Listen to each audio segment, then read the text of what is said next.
sa next player. So, ganon. Once po natapos na, ihilid na lang po natin yung ibang player. Isang pukpuk lang, Lismel. Isang pukpuk lang. Basta mabasag niyo yung itlog. Basta mabasag niyo yung itlog. Opo. Ano naman to? Raw na egg. Ano, isang nabasag yung pukpuk? Kung kaya na isang. Opo. Basta...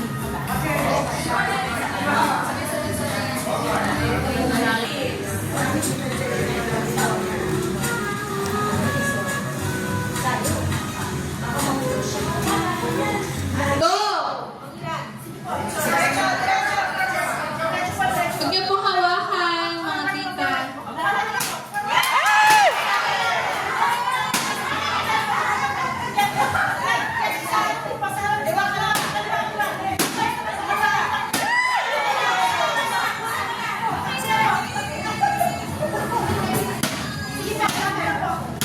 Nako, nako.